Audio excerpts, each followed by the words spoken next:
All right, we're going to call this meeting to order. This is the regular city council meeting, Wednesday, May 8th, and it is just shortly after 5:30. As a reminder, if you'd like to speak before the council tonight, please complete a blue speaker request form and give it to the city clerk prior to the item. Mr. Donahue, roll call, please. Councilmember Yao? Councilmember Lorimore? Present. Councilmember Tassari? Mayor Pro Tem Plot? Here. Mayor Rigby? Here. All right, Mr. Donahue, do we have any requests to speak for the closed session portion of the agenda? No, Mayor. At this time, the council will be recessing to closed session. Ms. Vega, please introduce the items. Yes, we have one item on closed session agenda today, a conference with real property negotiators related to the property at 7067 Hamner Avenue and the property at APNs 152060002-8 and -9. Perfect, thank you.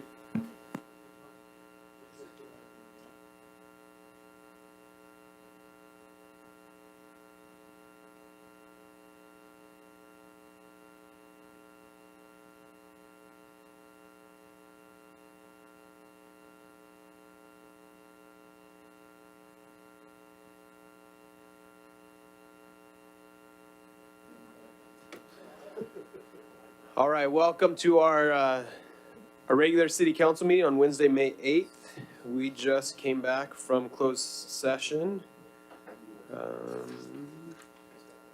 Ms. Vega, will you please report the action taken during closed session?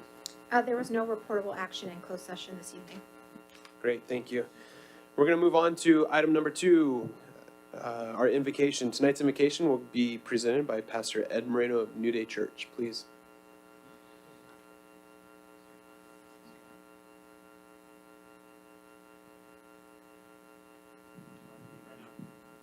Hello, area.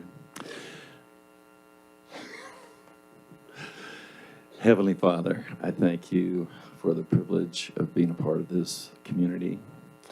I thank you for the leaders that you have raised up for us. I thank you, Father, for the gifts that you've given them, the talents, and their willingness to use those, Father, to serve the people of this community. I thank you also, Father, for your kindness to the city and sparing our city manager. Father, I pray that your power and presence will come upon our leaders now. I pray that your power and presence will be felt in this room, and that you will give our leaders your divine wisdom and insight, your divine understanding, creativity, discernment, direction, to make the decisions that they need to make with. In his name I pray. Amen. Thank you, Pastor Moreno. I am going to take the opportunity to lead us in tonight's Pledge of Allegiance. If you'll please stand.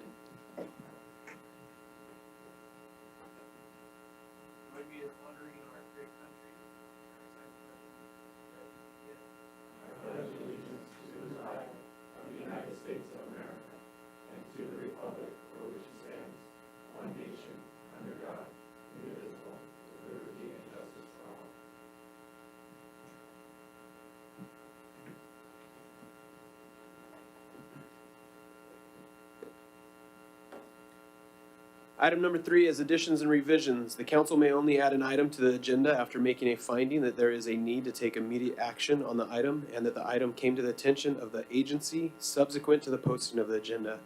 An action adding item to the agenda requires a majority vote of the council.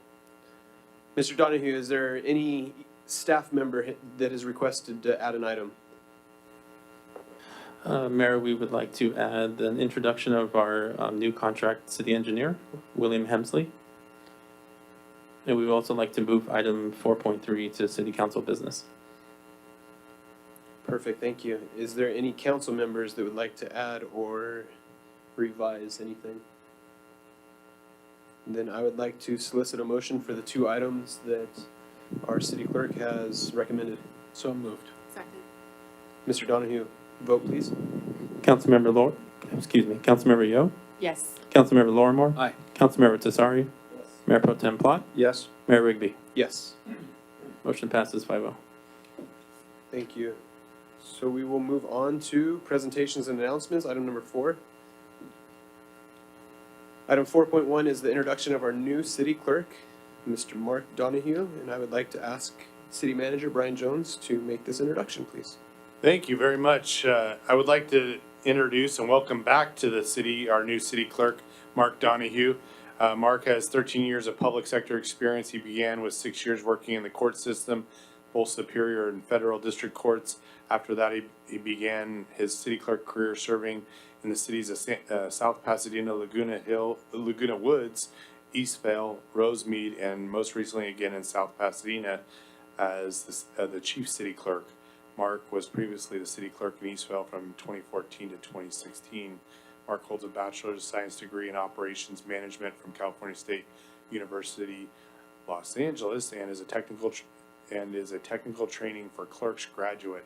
He obtained his certified municipal clerk designation in 2015, and in 2017 he obtained his master municipal clerk designation from the International Institute of Municipal Clerks, the IIMC for short. The IIMC grants the master municipal clerk designation only those clerks who complete demanding education requirements and who have a record of significant contributions to their local government. Currently, only 10% of over 14,000 members of IIMC have a master municipal clerk designation.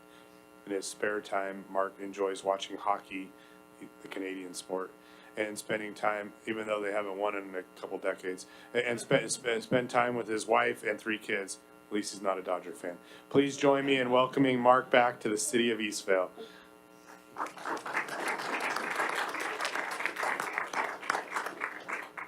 It was a very competitive recruitment process, and it's great to see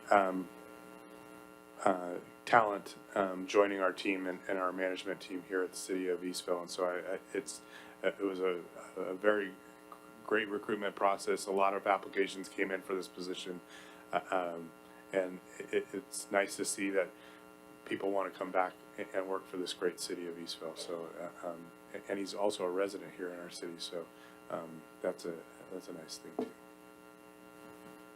Well, welcome back, Mark. We're excited to have you, so welcome aboard. Mr. Mayor, Yes, sir. I know we're gonna be doing the municipal clerks thing. Are we gonna be able to take a picture with Mark? Yes. Okay, all right. We will definitely. Can't break our tradition. Thank you for the reminder, Councilmember Lorrimore. We have to do it before and after. We'll do that in just 1 second when we do the Municipal Clerks Week. We'll make sure we get a picture with you. Thank you. Item 4.1B is the introduction of our new contract city engineer, Bill Hemsley, and I would like to ask City Manager Brian Jones to make that introduction also.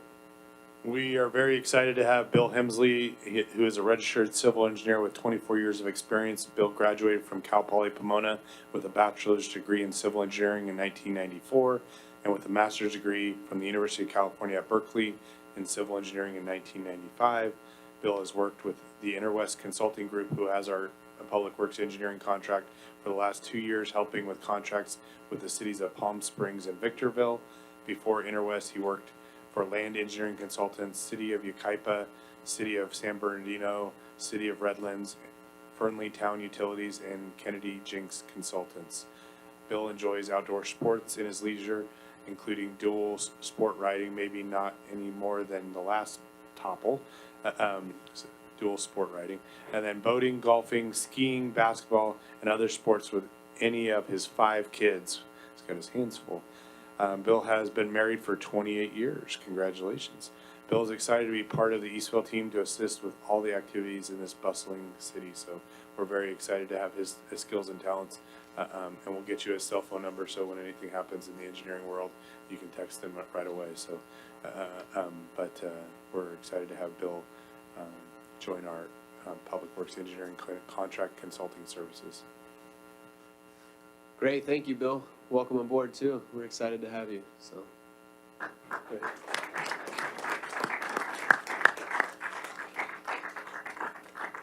I don't think he's a Dodger fan either. That's even better. We're leveling out the field. All right, item 4.2 is the proclamation for the 50th anniversary of Municipal Clerks Week.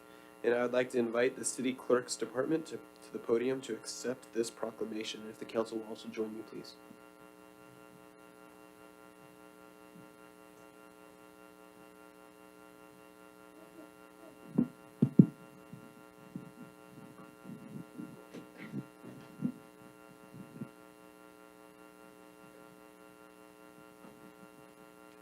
All right, well, the office of the municipal clerk, a time-honored and vital part of the local government, exists throughout the world.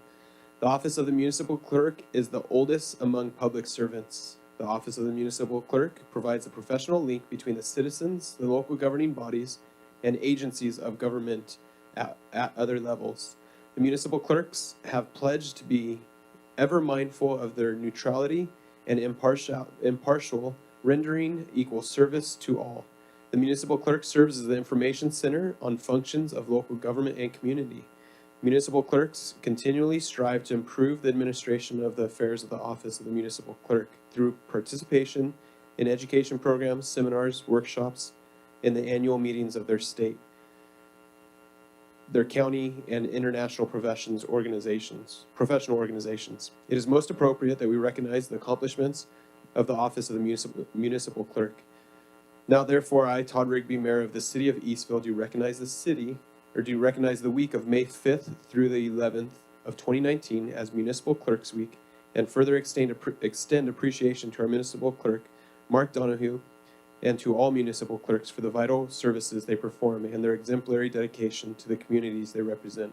I also wanted to recognize, too, while we're up here, off script a little bit, but part of the municipal clerk's office is also Stephanie, who has filled in for us over the last couple of months and has done an excellent job. So thank you for all that you've done. You've done a great job in supporting the clerk's office and handling that. So thank you to our new city clerk, and thank you to Stephanie. You guys want to get in the middle?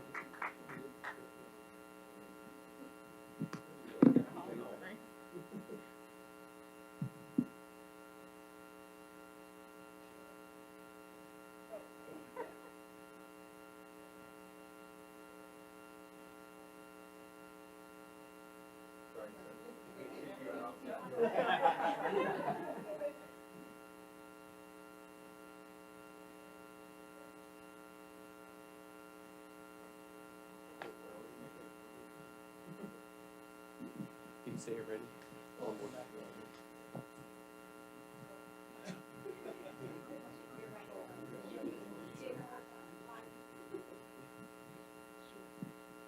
Before we go on to our next item, Mr. Hemsley, can we get a picture with you just to keep it going?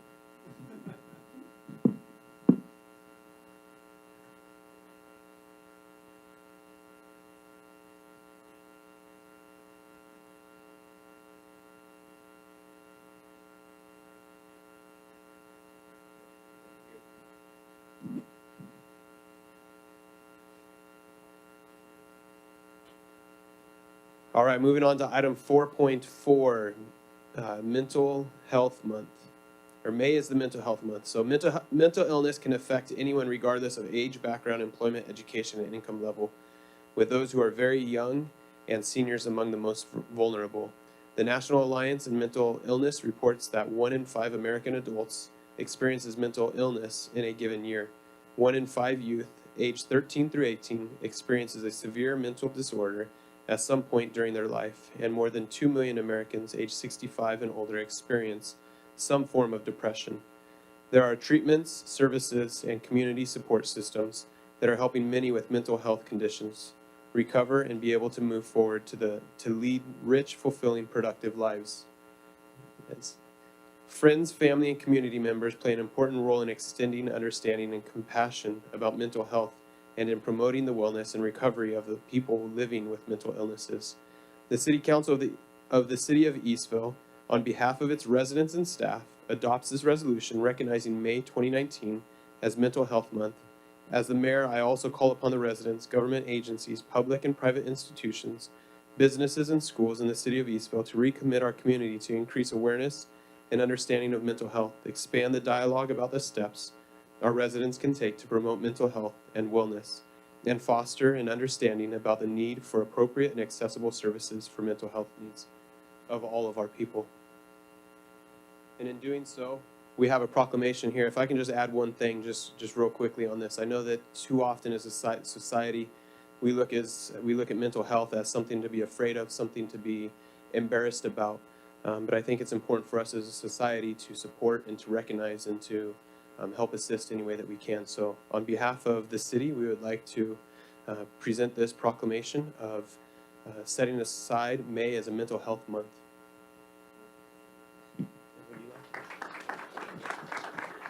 Thank you very much. Good evening, honorable city council members of Eastvale and the public. My name is Rosa Jimenez. I'm a mental health advocate for adults, and I work for Riverside County Department of Mental Health, but now we're called RUHSBH. And just very quickly, we will be having an event on May 23rd, Thursday, from 12 until 4 at Fairmount Park. We will have a lot of information about mental health. We will have free food. It's a free event. And we have games for the children, and we will have therapists there if anyone has questions for children, substance abuse, older adults, teenagers, you name it. We will have dogs there that provide therapy. It's a very fun, big event every year, and we welcome everyone to attend. Hopefully you can make it. And we will have entertainment, Native American dancers, other dancers, children singing, a choir, just a lot of stuff. It's from 12 until 4. I left a lot of flyers in the back. They're green. Green is the mental health color, and hopefully everyone can attend. And also on the back of the flyer, Spanish. Ojalá que todos puedan ir. Y muchas gracias. Thank you so much. Have a wonderful evening.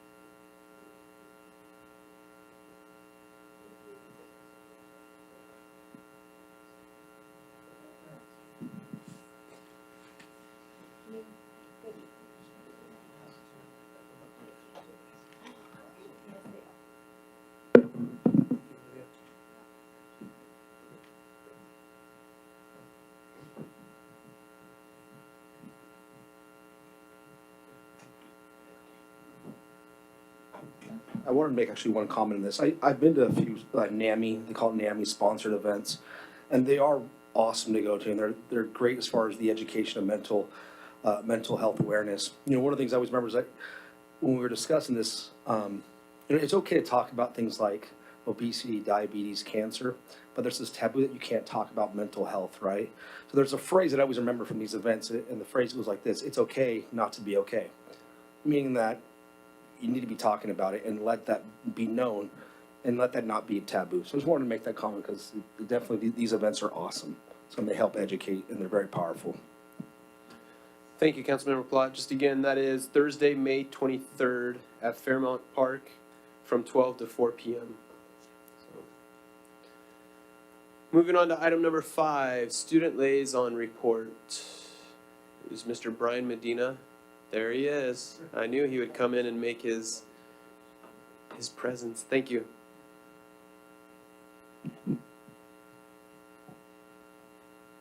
Good evening, council members and city staff.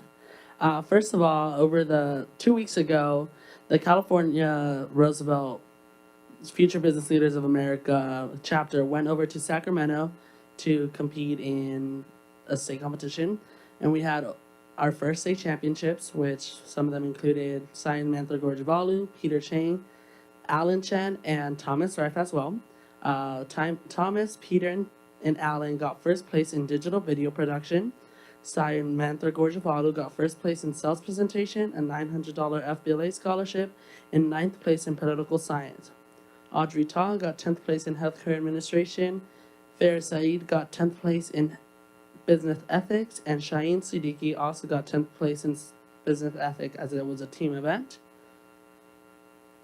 Overall, in the entire state, there was over a total of 152 schools, counting middle schools and high schools, and we finished 29th. Even though we got 27th place last year in sweepstakes, it was a lot better because we did have our first place championships.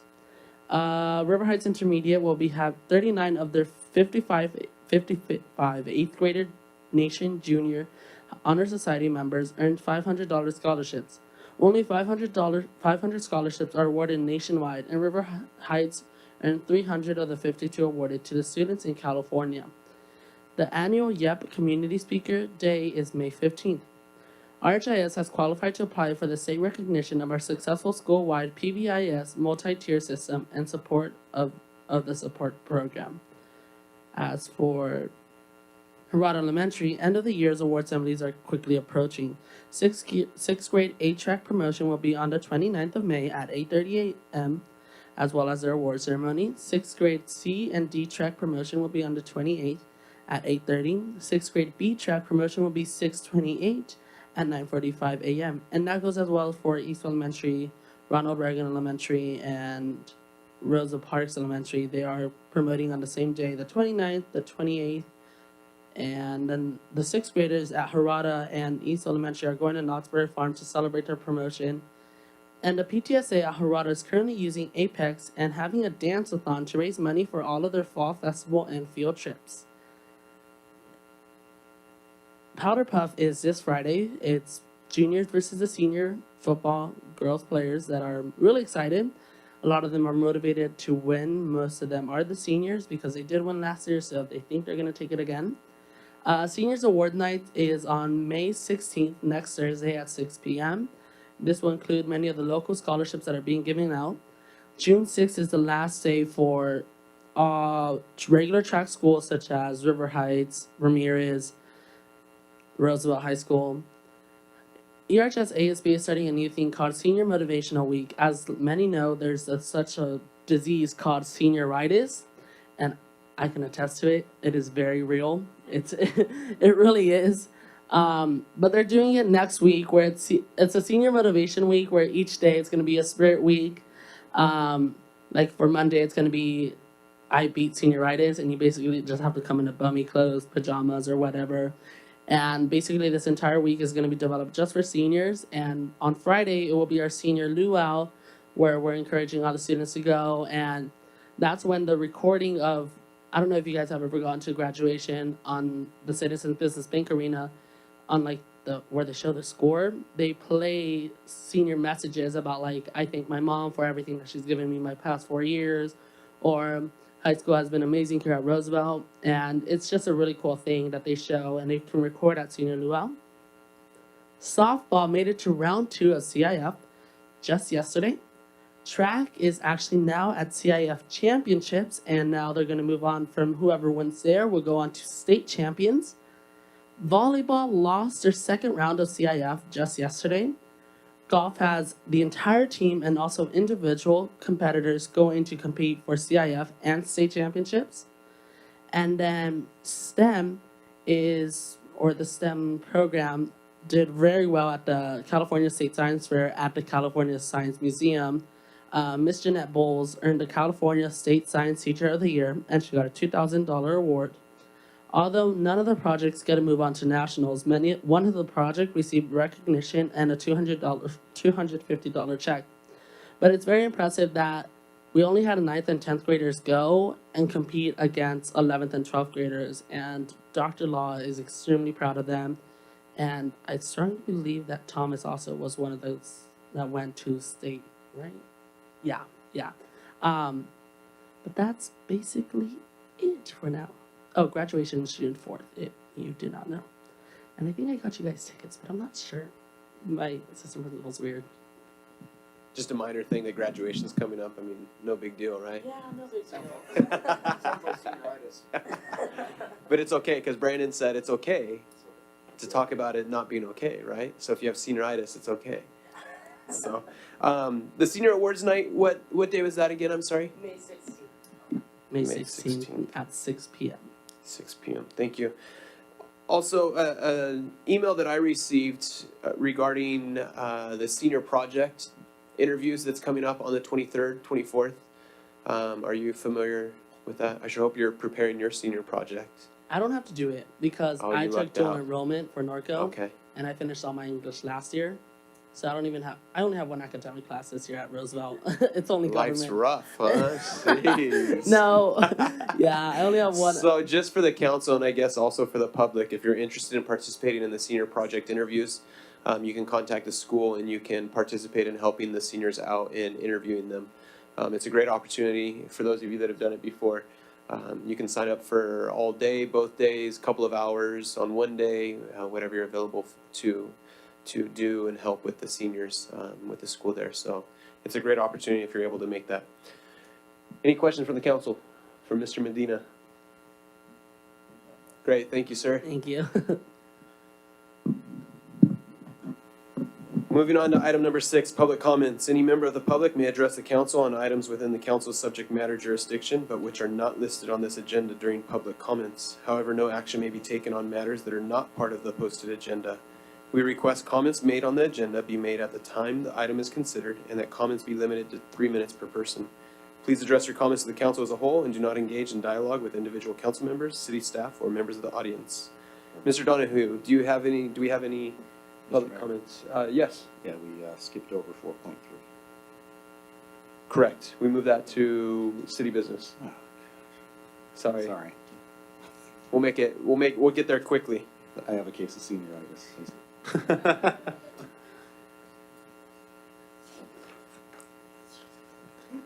You know, as we're going there, is it too late? Can we hear 9.2 before 9.1 when we get to that point? Yeah, that's Okay. fine. If that's okay, council, can we do that?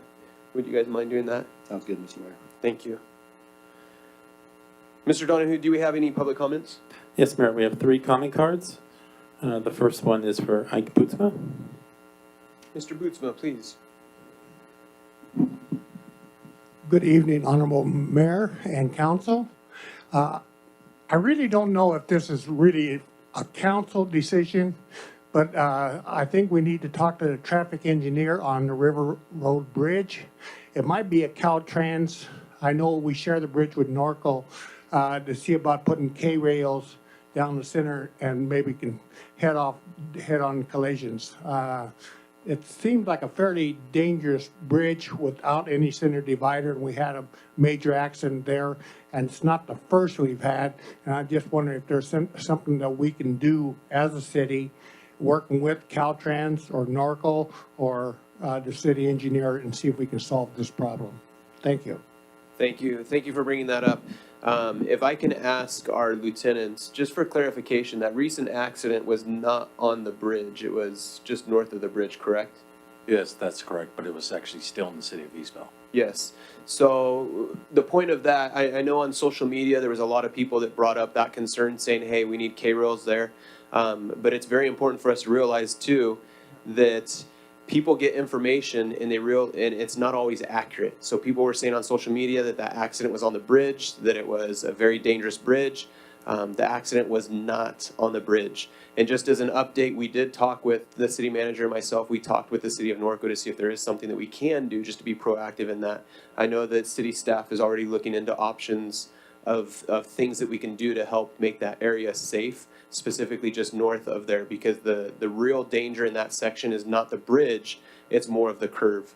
So city staff obviously is well aware of this accident, is including our law enforcement working together to see what we can do to mitigate and to keep that area safer. So I'm very appreciative to city staff for being proactive and seeing that right away and figuring out what we can do. So I look forward to city staff coming up with a solution for that. So thank you for sharing that, though.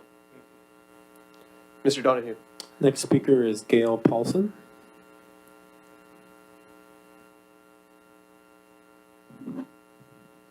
Hi, City Council members and city staff. This is just an announcement, just for fun, that I and other Eastvale residents have formed a Friends of the Eastvale Public Library.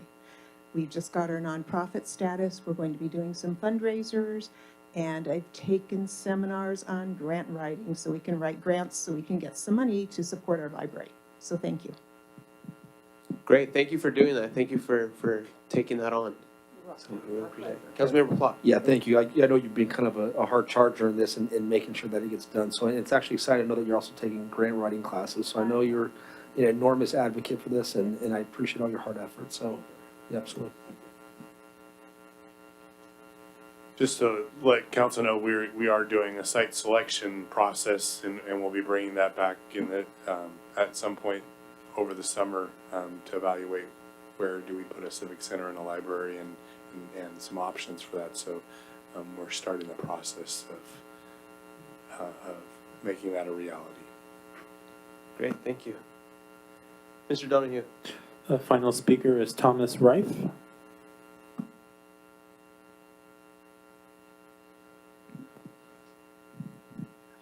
Good evening, Mayor Raby and council members. My name is Thomas Reif, and I'm here to update you about the Eastvale Service Club cleanup of Chandler. With the help of council members Plott and Councilwoman Yao and other Eastvale residents, we picked up over 38 pounds of trash. This is our first cleanup of the area, and I'm hopeful that the amount of trash there will be decreased because of our efforts. I'm also here to announce that our next cleanup is May 20th. We will meet at the entrance of Riverwalk Park at Harrison and Chandler. I will be posting this on the Facebook page, so please take a look. Thank you again for the opportunity to let me speak this evening. I appreciate it. And then I have another thing to touch on. Rosa Parks is having an art walk on June 7th, 2019, from 5 to 8 p.m., and I'd like to invite you all to attend.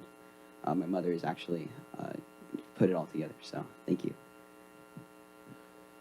Thank you, Thomas. Appreciate it. Councilmember Yao has a question for you. What was the date again? May 20th or June 20th? The next cleanup is on May 20th. May 20th. And what time is that? On a Monday?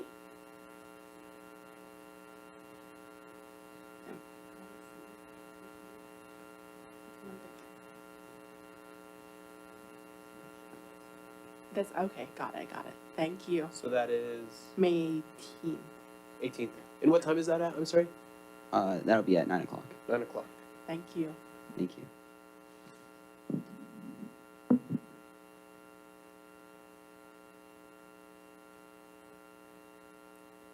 And just to reiterate, that art walk is a fun time, and it's a great opportunity for the kids there at Rosa Parks. They have the opportunity to showcase some of their art that they've done. So it's a fun little event.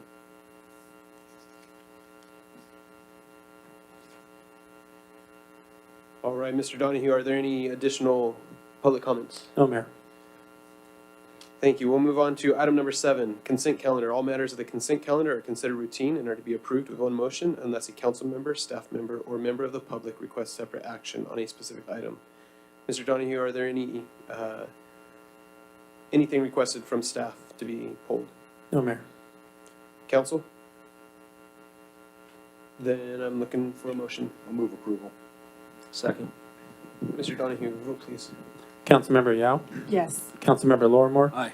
Councilmember Tassari. Yes. Mayor Pro Tem Plott. Yes. Mayor Rigby. Aye.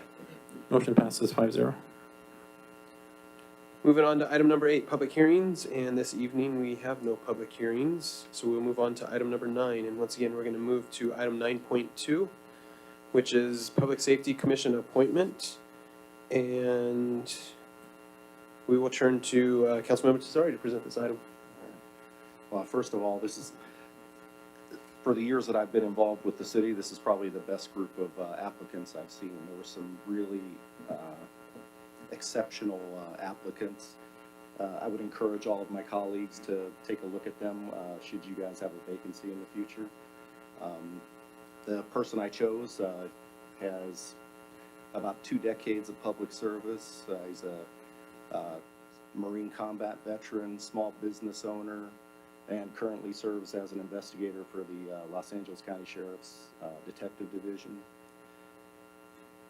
He's got his bachelor's in administration and of justice and management, a master's in organizational leadership and public administration, and he's currently in his doctoral program in global leadership at Pepperdine University.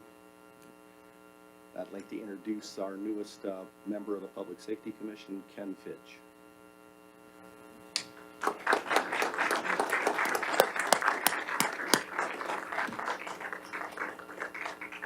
And you're welcome to say something if you like. How about in 1 second, if you don't mind? We'll we'll let him speak in just a second. But let's open it up to public comments. Mr. No. Donahue? No comment cards. No public comments, and I guess at this time, since it is open to the public, we'd love to hear you if you have anything to say. Yeah, I look forward to working If you can do me a favor, sorry, these meetings are recorded, so Sure. Where do you want me to stand? Right here? wherever you want. All right. So, I look forward to working with all of you guys for the next few months, hopefully the next couple of years. We moved here about a year ago, so this is my family right here. You know, my mom followed us over here as well, lives in Eastvale too.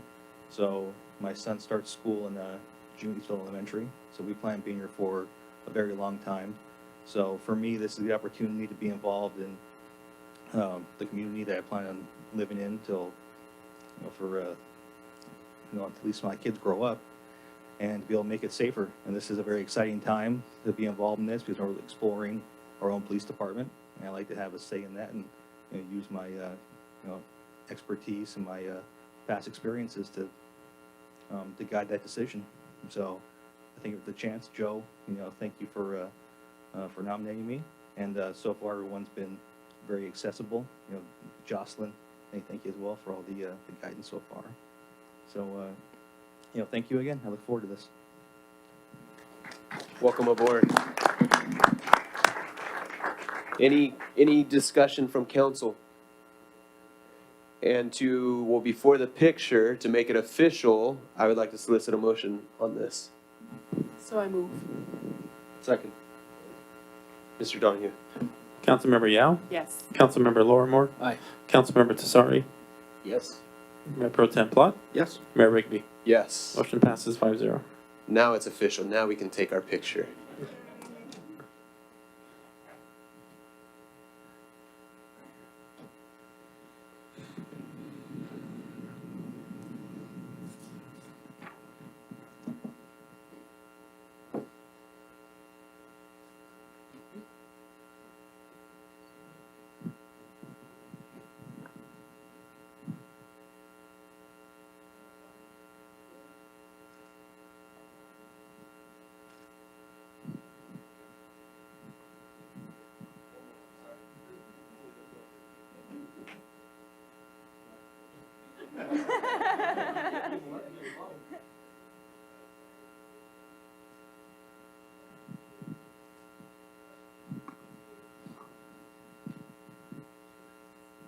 And I lied. We need you to stay up here.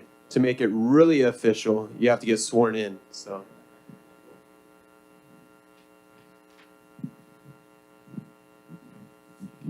Just raise your right hand. Repeat after me. I, Kenneth Fitch, I, Kenneth Fitch, do solemnly swear do solemnly swear that I will uphold the Constitution of the United States and the Constitution of the State of California to uphold the Constitution of the United States and the Constitution of the State of California against all enemies, foreign and domestic, against all enemies, foreign and domestic, and that I will bear true faith and allegiance and I will bear true faith and allegiance to the Constitution of the United States and the Constitution of the State of California, to the Constitution of the United States and the Constitution of the State of California. that I take this obligation freely I take this obligation freely without any mental reservation or purpose of evasion, without any mental reservation or purpose of evasion, and that I will well and faithfully discharge and will and faithfully discharge the duties upon which I'm about to enter. the duties upon which I'm about to enter. Congratulations.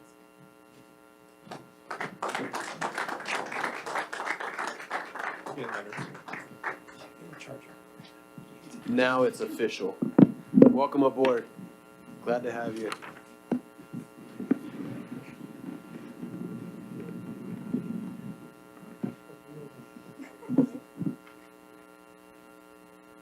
All right, we are going to go back to item 9.1, which is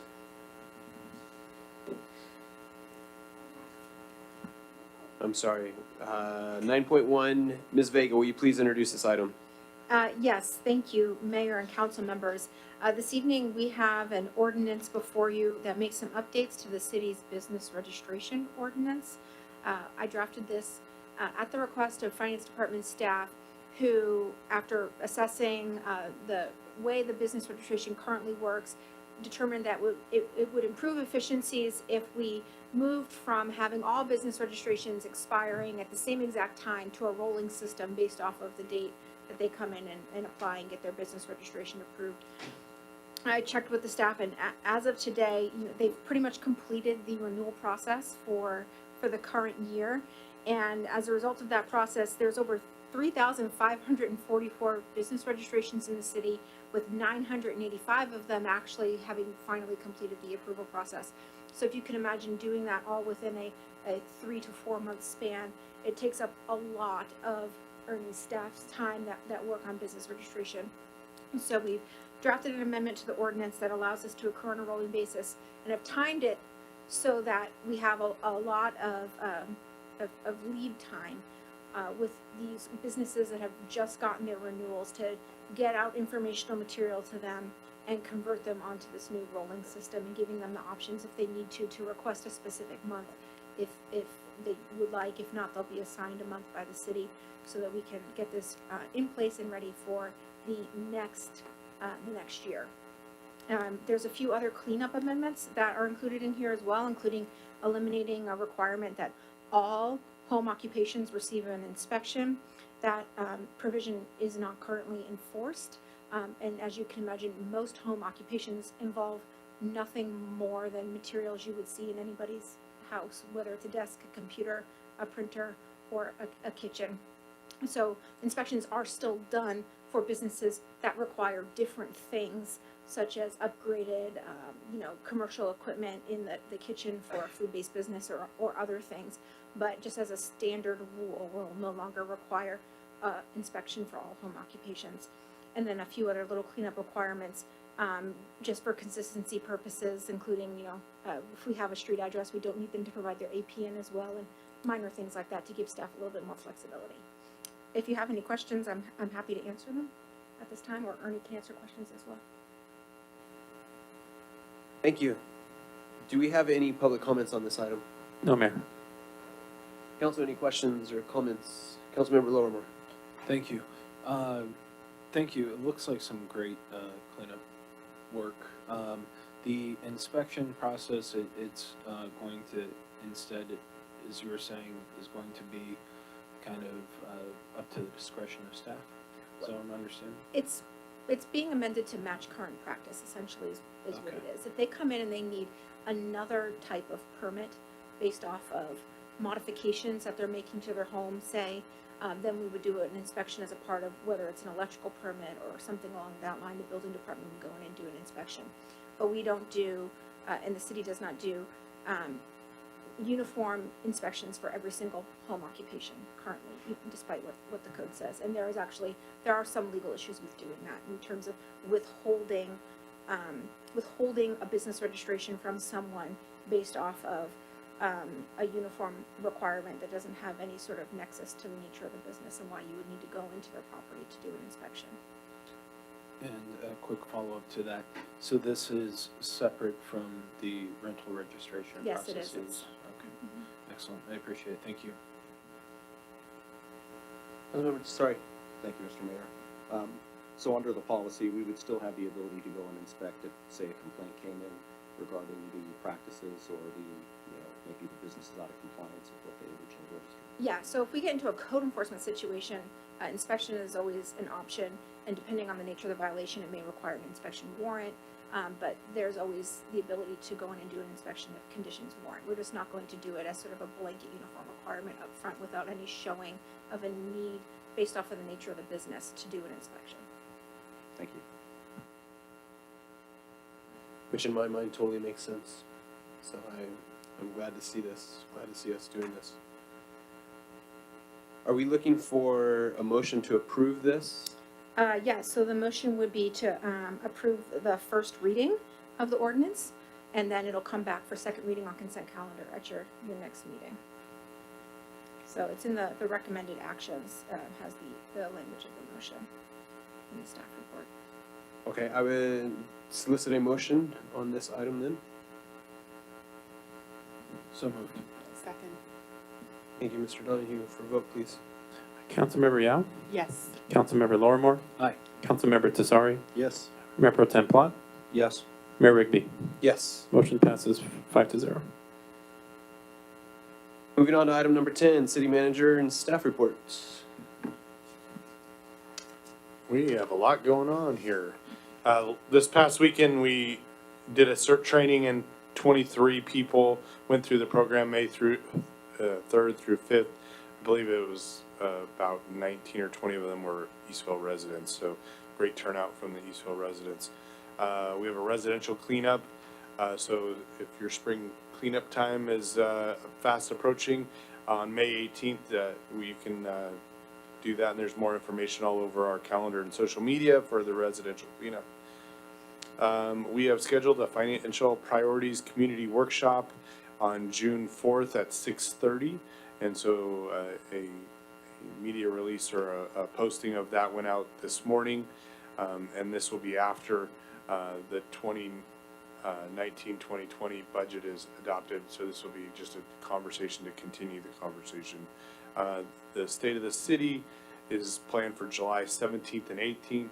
The 17th is a ticketed event for the business community, and the 18th is a free community event at the high school, followed by the Taste of Eastville, which is always a fun event. So we have some great things that are going to be celebrated this year at the State of the City, and it's a not to miss yearly event for the City of Eastville, hosted by the Chamber. We are going to have a special planning commission on May 29th to discuss a general plan amendment for the Schleichman interchange. And so that will be added to the calendar and will be highlighted in Eastville Weekly, and we'll be doing a update on that on social media as well.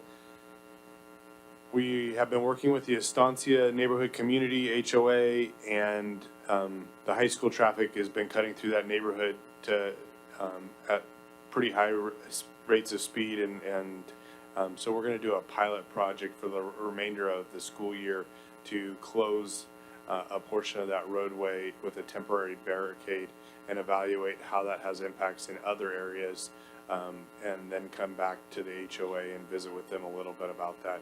So we are working through that, but we've done some before studies, and we'll do some during studies so that we can have some data to help us make a decision with the HOA on that. And we are communicating that with the high school, and it will probably be launched next week to start out.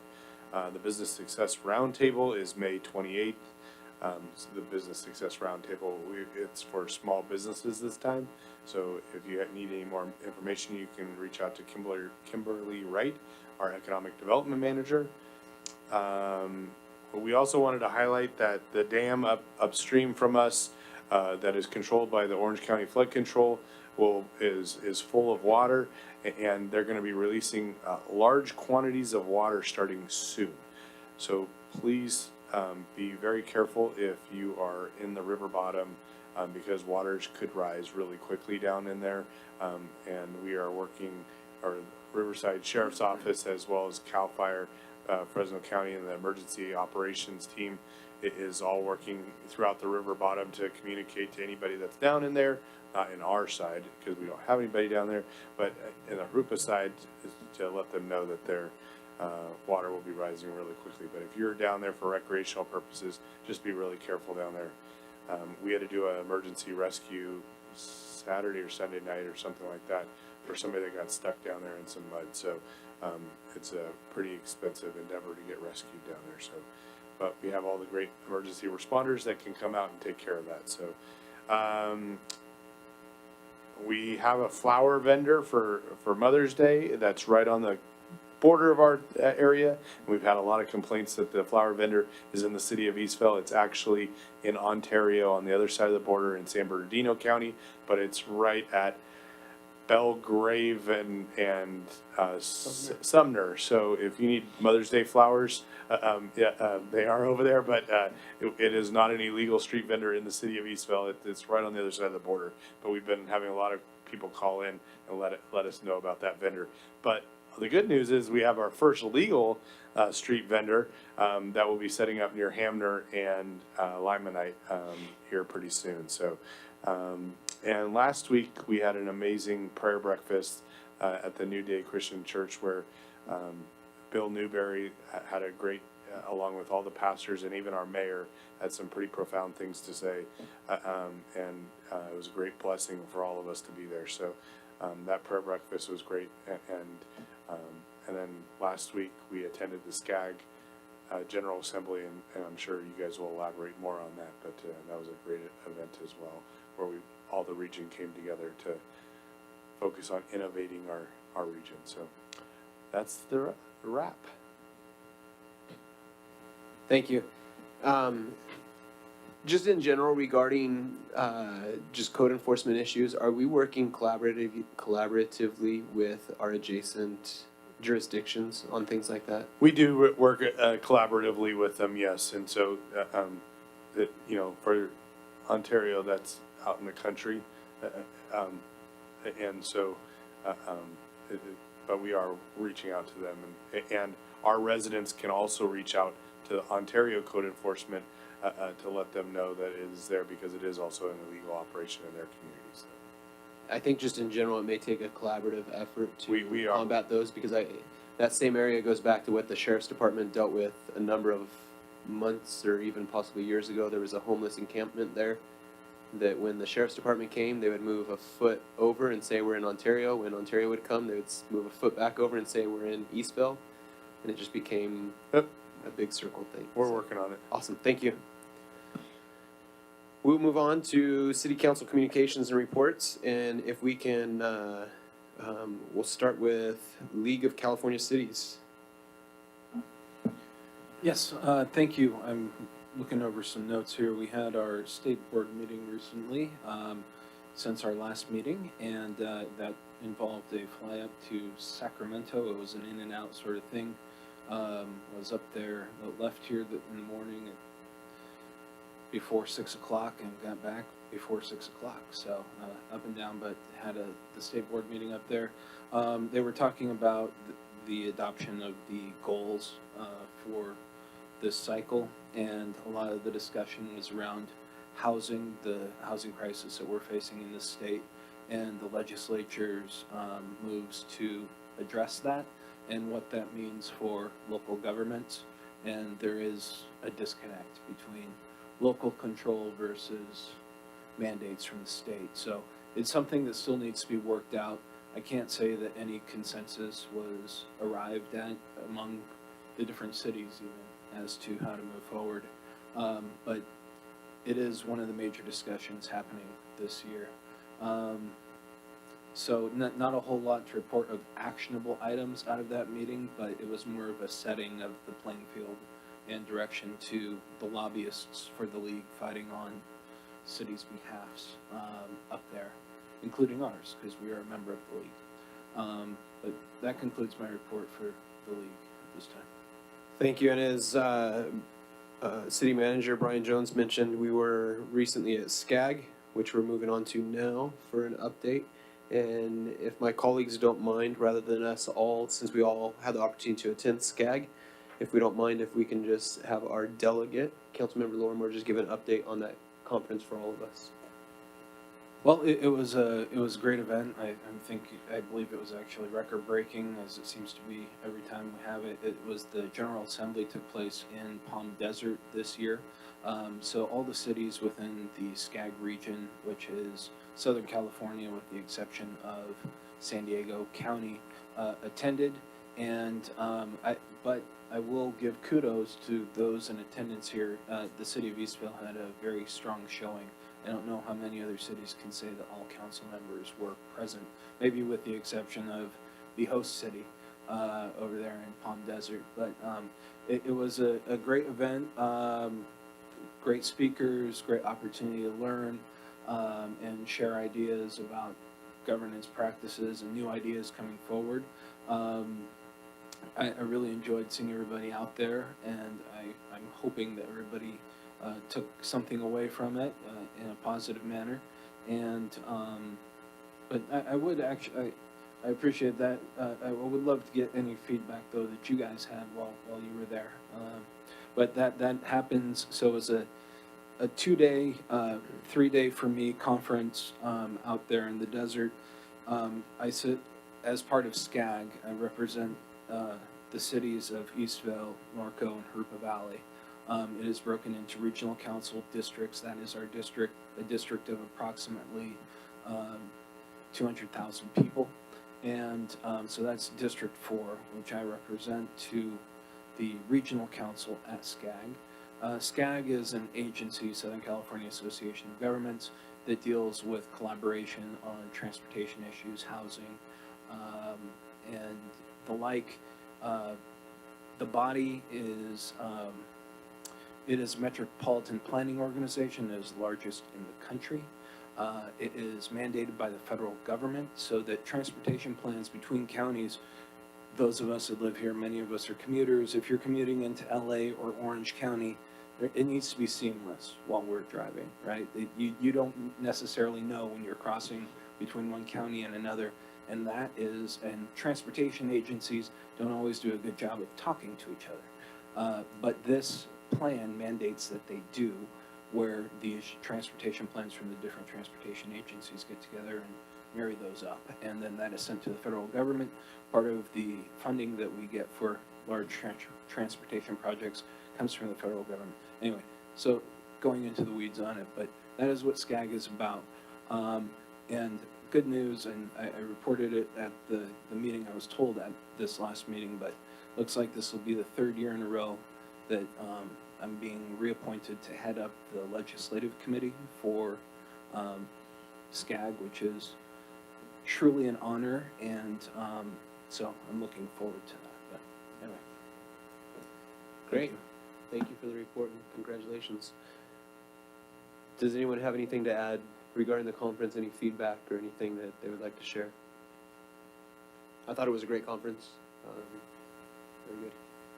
I just want to say that Mayor Pro Tem Plott has challenged city staff that he'd like to see an award won by the city of Eastville at a SCAG conference in the coming future. So we've kind of let everybody know that we got to step up our game a little bit to win an award. It's actually very awesome.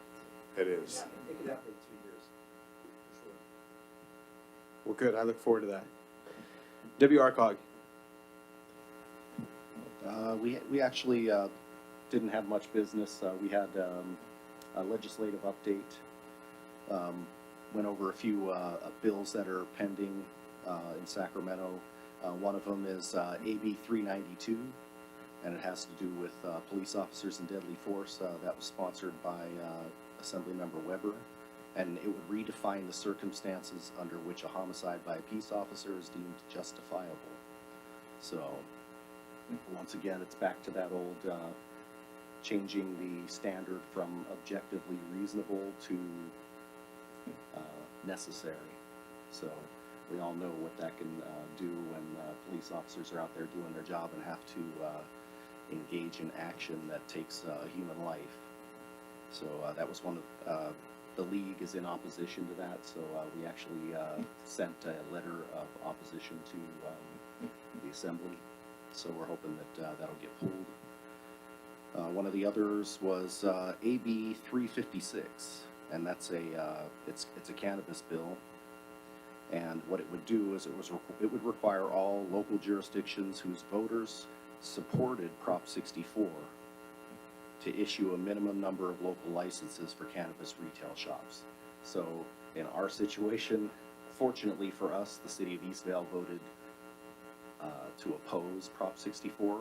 So we're not going to be subject to this should it pass, but it would require cities to issue up to 25% the number of cannabis permits as they have 25% of the number of liquor licenses or alcohol sales licenses that exist in that jurisdiction.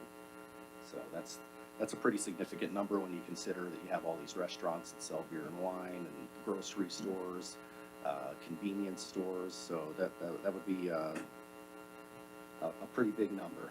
So obviously the league is opposing that. We were encouraged. WRCOG was encouraged to do a letter of opposition. There's also another bill, AB 516, and what it would do would eliminate the ability for cities to adequately enforce state and local vehicle violations. Specifically, it would eliminate the ability for cities to put a boot on a car that has 5 or more parking tickets. it would prohibit vehicles from being towed that have expired registration or that are operating illegally. And it would also prohibit the removal of vehicles that are in violation of parking time restrictions. So it's just, it goes back to local control. So Sacramento wants to dictate our traffic enforcement too, I guess. And the other one was AB 849, which has to do with elections and redistricting.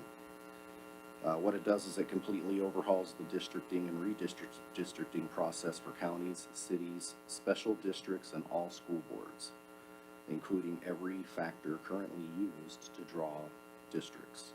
It requires up to 10 different public hearings in different locations around the particular jurisdiction. It requires up to 3 meetings being held on the weekends and up to 3 meetings being held after 6 p.m. It requires the jurisdictions provide live translation services for all applicable languages at each public hearing.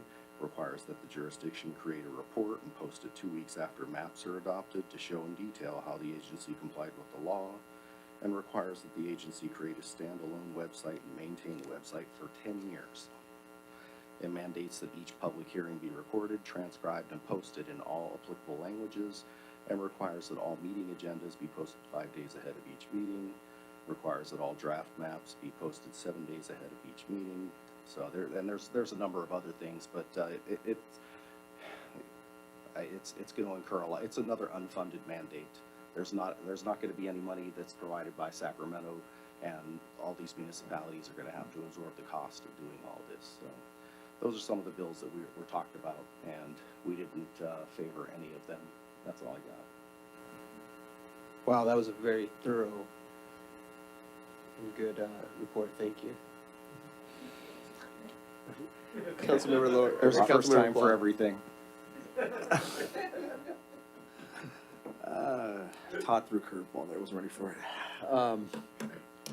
Joe, I had a quick question on that cannabis bill. Did you say it was the ratio of 25% of liquor stores? That is dispensaries, or is that Anybody that comes in and applies for a license with the city, it could be for distribution. so it could be for it could be Yeah. commercial cultivation, distribution, or dispensaries? Yeah, there was kind of there's some question about the specifics regarding what type, and there's also some they're in the process, from what I understand, of removing some of the potential alcohol sales licenses from that 20, from the total, so that it would reduce the number of cannabis licenses that would have to be issued, and we just don't know which ones it's going to be yet.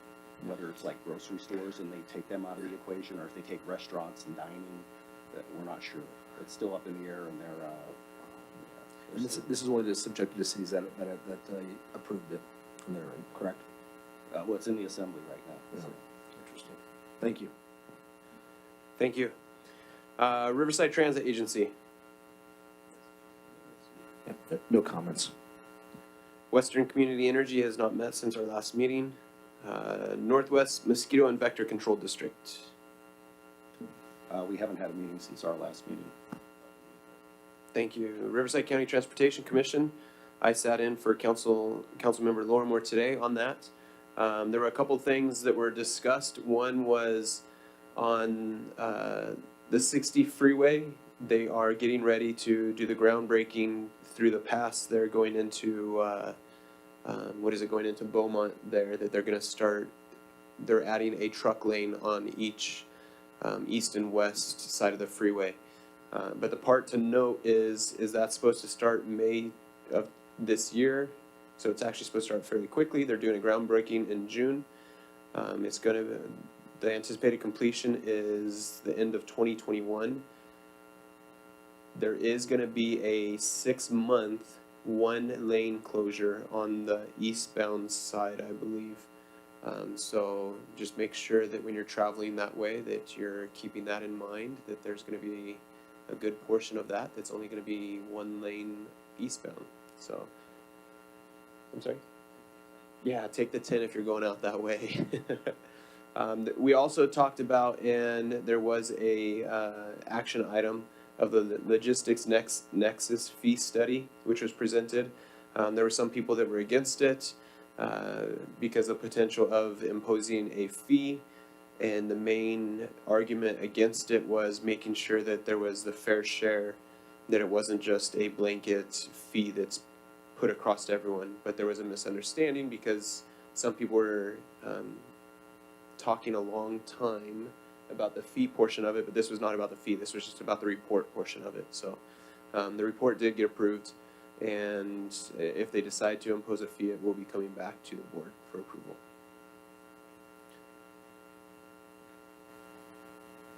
Yeah, did you have a Well, I want to thank add you. on to whatever? I want to thank you for filling in today on that.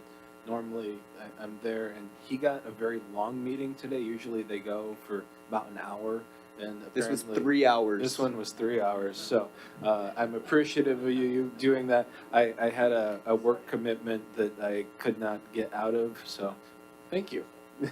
Are you sure you had a work commitment? Are you sure you had a work commitment, or you just knew this was going to be a long meeting? If he calls and says he has a work commitment and needs you to fill in for any meetings, just all right, JCSD Parks Commission, there's no meeting yet. There will be a meeting later this month. Finance Committee? No meeting as well. Great, thank you.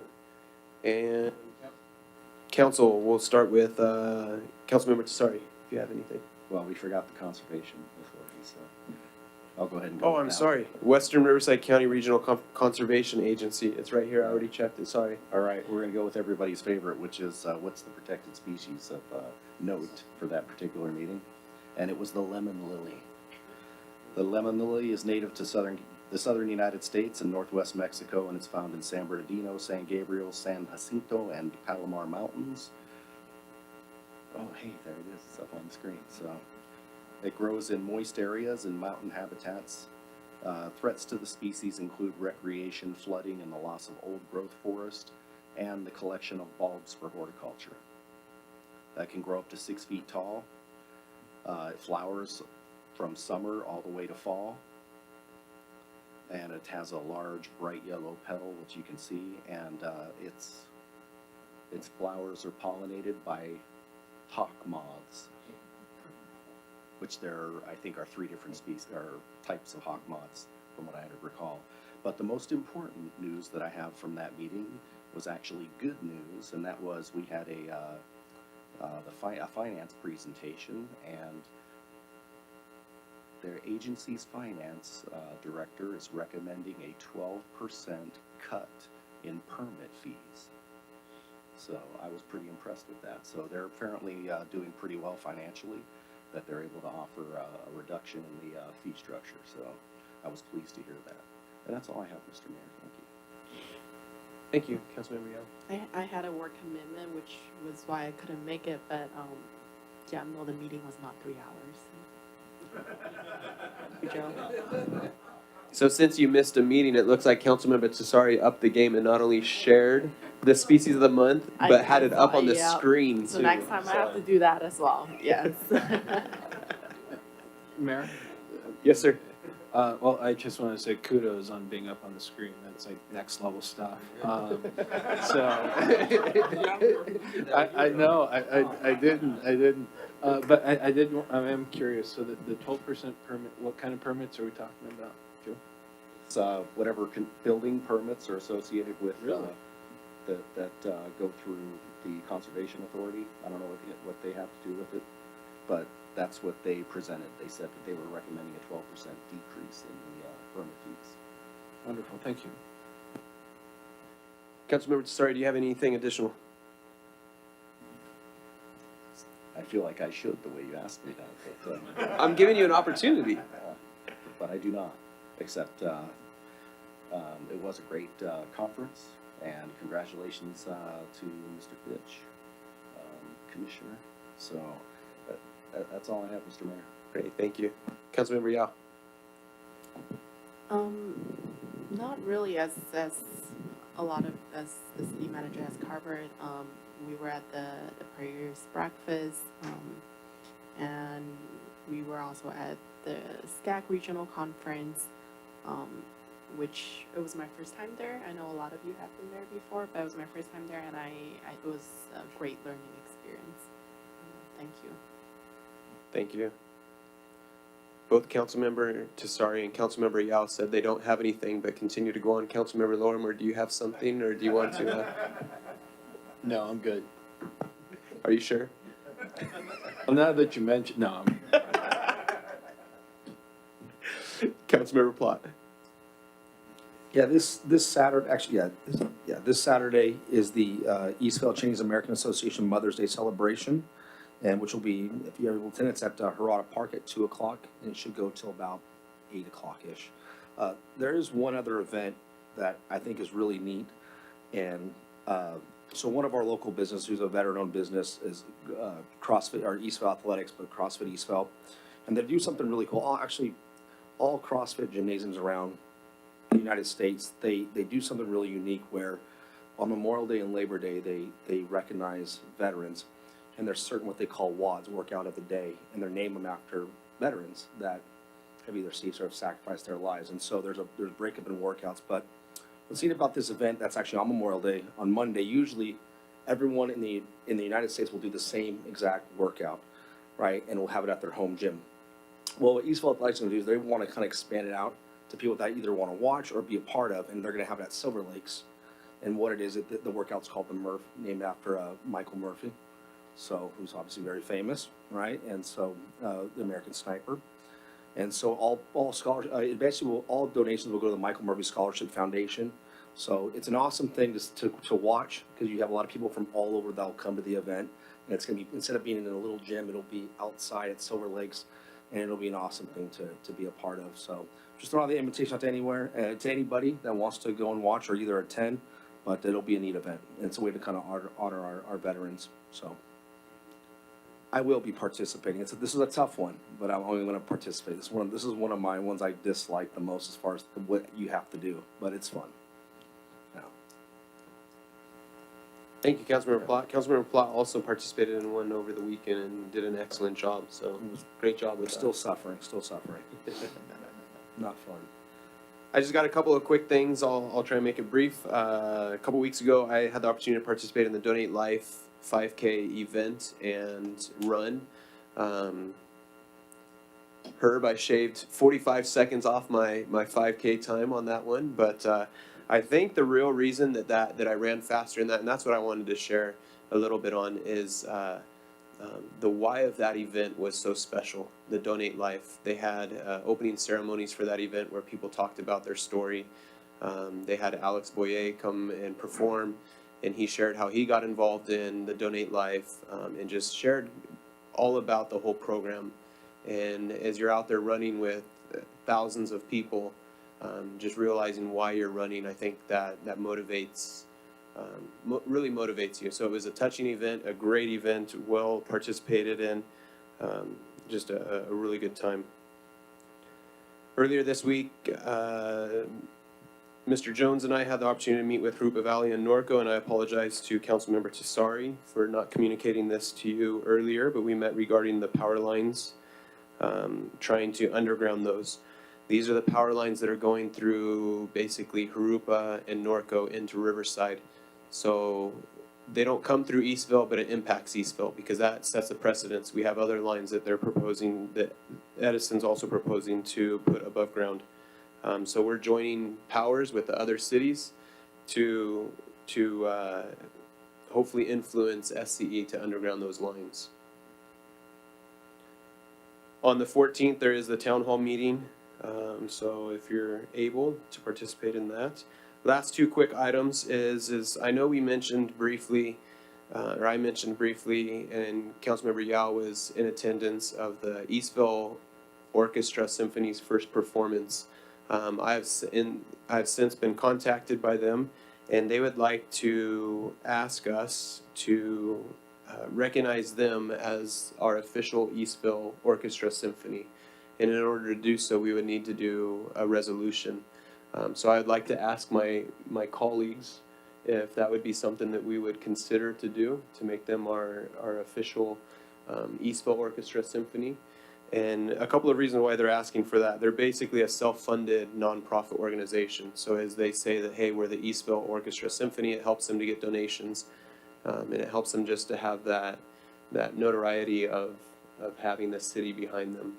So, with my colleagues' approval, if we could recommend staff to move forward with providing something like that. Councilmember Tesari? Do we have any other choices? We have the Tesari Band. No, the question, the reason I asked the question is that they're the only ones there, and they actually are really good, so I don't see any reason why we shouldn't. Thank you. If we have a consensus, If I can just see like three heads up there nodding, then we'll make. Councilmember Lorimer? I was just wondering, is this something that we need to bring back to? Yes. It will be. We just wanted to make sure before we put effort into something that it's something that council wants us to bring back. So I just wanted to see some heads nodding. Excellent. And do we know if they have attained their nonprofit status? I believe they have. They have, and one of the reasons that they did that was because they are working with the supervisor's office to receive some funding that's available through the supervisor's office. One of the requirements for them to do that was to receive, to have the nonprofit status. Yeah. They did come before council, and they may have, yeah. Okay, thank you. Thank you. That would be great.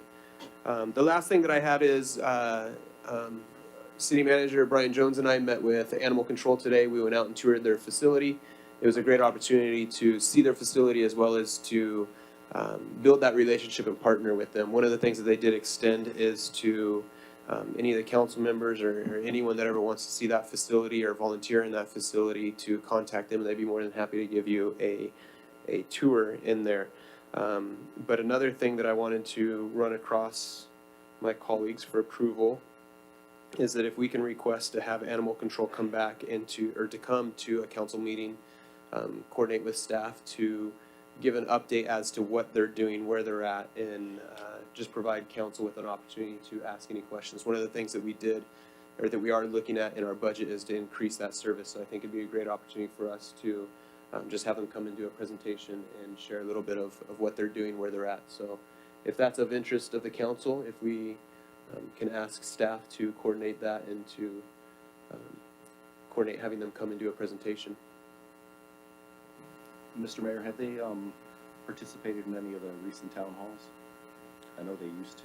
So they used to. We had The February town hall was officer- canceled, and the next one is May 14th. Yeah, I would definitely be in favor of them coming and presenting to the council. Yes. Thank you. We did have our previous officer that is retired, and they have been filling that position with basically a 6-month rotation. So we don't have a dedicated officer right now, and they hopefully in the future look to provide us with that dedicated. But I think it'll be a great opportunity to give us an update. Councilmember Yao. I was actually gonna mention this before the meeting, but the work, just been crazy day. But this group called Chinese American Citizens Alliance, it's a nonprofit. They were the one who led the Chinese American World War II Veterans Medal of Honor bill, also along with Congressman Ed Royce.